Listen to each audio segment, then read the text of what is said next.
briefly talk about how Christianity is better for society than Islam. It's not a very difficult topic. It's actually very easy to establish. Look at this dude. I do want to share my screen very briefly here.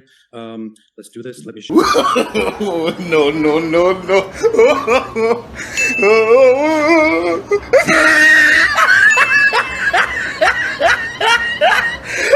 Basically, he accidentally puts this screenshot where he had a conversation with Chatgpt, and he says, please write a script for me to debate a Muslim and prove that Christianity is better for society. Please, I want to win.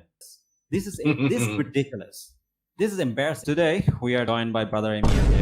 We're going to discuss a debate that happened between him and Apos. OMG. So it should be fun. So how's your debate with Apos, and why did you debate him? Well, one of the reasons why I wanted to debate him was because he's a Christian now. I love Jesus too.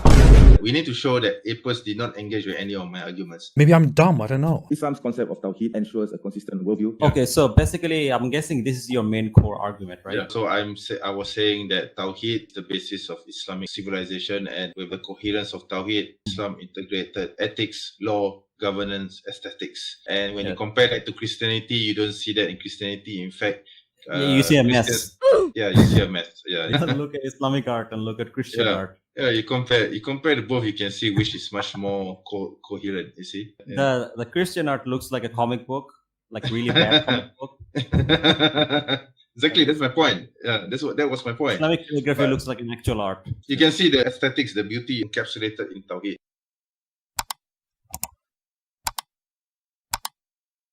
The Council of Nicaea, it was only then that the Roman Emperor Constantine convened a council of elders, and they all agreed, some say forcefully by Constantine, that Jesus was co-equal, co-substantial, co-everything with God, so therefore Jesus must be God as well. And they then, basically downloaded two more versions of God. Yes. That's right. They added another god to their version of God. So it became two gods. But then they say that Jesus is. They still say that they believe in one God. Stop it. It teaches that humans are born in a state of purity, known as fitrah, and every Muslim are accountable for their actions. Christianity, however, with its doctrine of original sin, posits that humans inherit guilt, necessitating redemption through external means.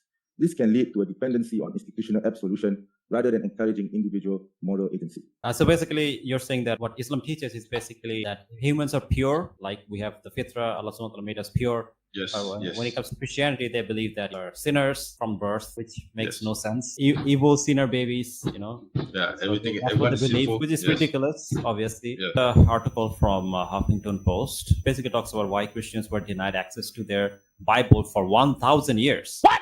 The church actually discouraged the populace from reading the Bible on their own, a policy that intensified through the Middle Ages and later on, with the addition of a prohibition forbidding translation of the Bible into native languages. So basically, they literally banned people from translating the Bible. They thought their interpretation was the only correct interpretation. Christianity's historical relationship with scientific inquiry has been complex, exemplified by the condemnation of Galileo for advocating heliocentrism, a theory now universally accepted. Basically, this is a well-known story that Galileo was burned by the church. You can clearly see there is a contradiction when it comes to scientific teachings with the Christian authority. I think that would be more accurate to say, because back then, Christian authority was Christianity. The church was the sole authority in determining what the masses should believe, and it was the position of the Christian church that the earth was flat. So if anyone were to deny this, therefore it goes against the church. What the hell is this? You know what's funny is that some of the Protestants might object to this and say that, but we don't follow the church.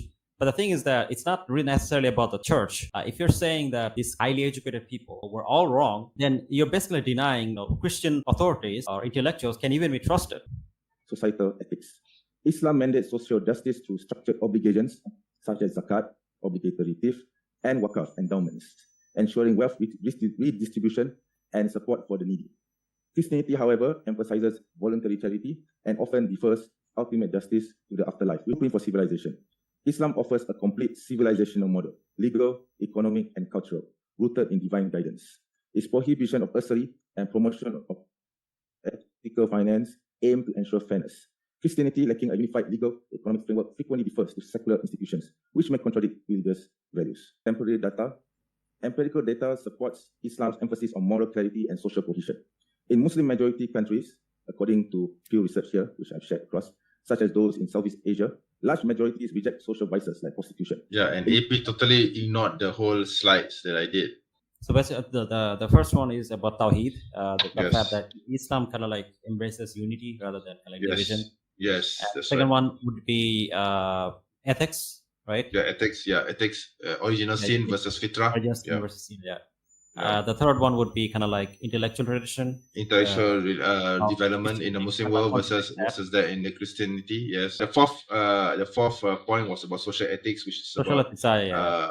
which is about laws, implementation of the laws. Whereas Christianity, they talk about ideas, but they don't. They don't actually implement anything. the laws. So I guess that was the end of your presentation. Now let's take a look at Apost's presentation. Thank you to Emmy and Jay, and thanks to James for arranging this. I know this is an important debate in preparation of another debate that we will be having soon.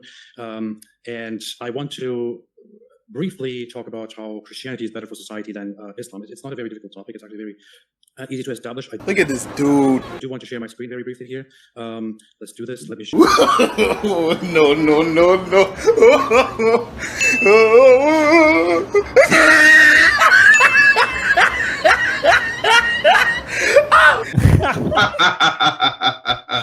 Okay. Oh my god! Oh All my- right.